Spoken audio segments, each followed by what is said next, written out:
कि चुनाव के समय क्या वादे करते हैं, बाद में इनकी हकीकत क्या है। और इन्होंने कहा कि हम पहले वर्ष के अंदर शिक्षा विभाग की सभी जो नियुक्ति हैं उनको हम भरने का काम करेंगे। तो 1.5 लाख के आसपास पद आज राजस्थान के अंदर एजुकेशन के खाली हैं। फिर यही हालत राजस्थान के अंदर है। कहने को डबल इंजन की सरकार है कि मेरा बच्चा आगे बढ़ेगा और वापसी में वही बच्चा जो है कफन के अंदर लिपट के आता है। ये हालत राजस्थान की हो। उसके पेपर करा के, उसके इंटरव्यू करा के पोस्टिंग दी हो, मेरी नज़र में तो है नहीं। अब तक जो हुई है सारी हमारी समय की जो प्रोसेस में थी वो वैकेंसीज आपने दी हैं, इसके अलावा आपने दी नहीं। टीकाराम जूली ने एक बार फिर से सरकार को सवालों के घेरे में खड़ा कर दिया है, या यूं कहूं कि सरकार की पोल खोल दिए तो भी गलत नहीं होगा। टीकाराम जूली ने शिक्षा विभाग और शिक्षा मंत्री पर भी बड़े सवाल उठाए।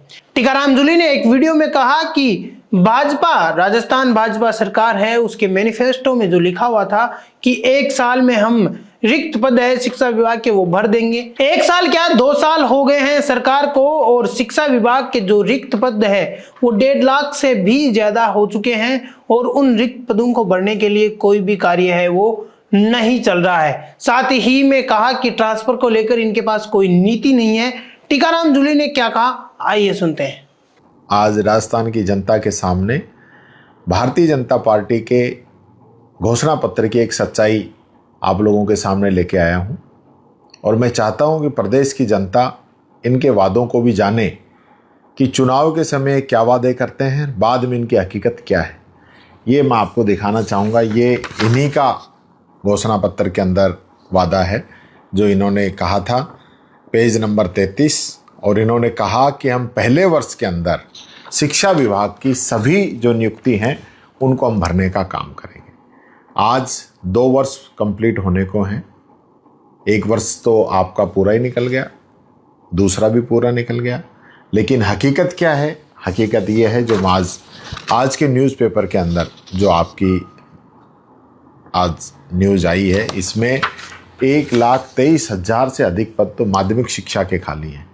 और अगर मैं एलिमेंट्री की बात करूं तो लगभग 25 से 30,000 पद एलिमेंट्री के अंदर खाली हैं, और दोनों मिला के अगर हम बात करें तो 1.5 लाख के आसपास पद आज राजस्थान के अंदर एजुकेशन के खाली हैं।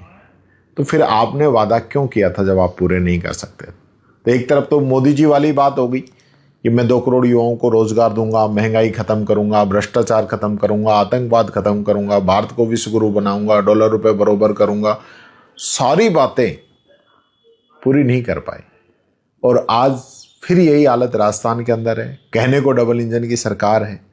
हम बच्चों को तैयार करके स्कूल भेजते हैं कि मेरा बच्चा आगे बढ़ेगा, और वापसी में वही बच्चा जो है कफन के अंदर लिपट के आता है। ये हालत राजस्थान की होगी। राजस्थान का जो सिस्टम है एजुकेशन का वो ख़त्म हो चुका है। आज हालत ये है कि चारों तरफ जो है शिक्षा विभाग पे उंगली उठ रही है। शिक्षा मंत्री जी को समय नहीं है कि वो शिक्षा पे कभी बात करें। शिक्षा के अलावा हर विषय पे वो बात कर लेंगे, लेकिन एजुकेशन के अंदर नहीं बोलेंगे।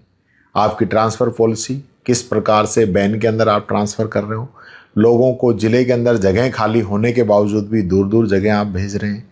क्या कारण है? ऐसा क्यों आप करना चाहते हैं? मेरा सीधा सा सवाल इस सरकार से है कि आपने वादा किया था 1 साल के अंदर नौकरी देने का, सारे पद भरने का। आज आपका वादा अधूरा है।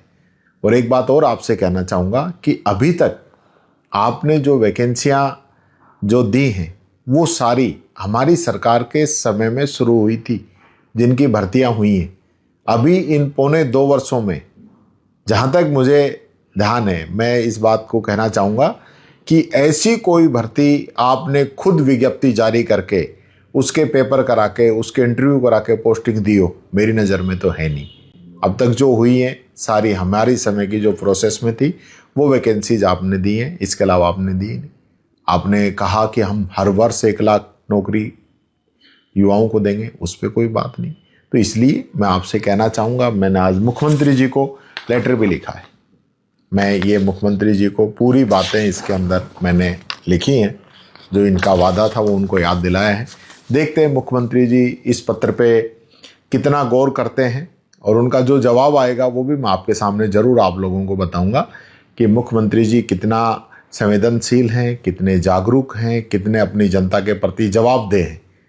या जवाब देंगे या हेलीकॉप्टर उठा के दिल्ली के अंदर हाजिरी देंगे, ये तो समय ही बताएगा। नमस्कार।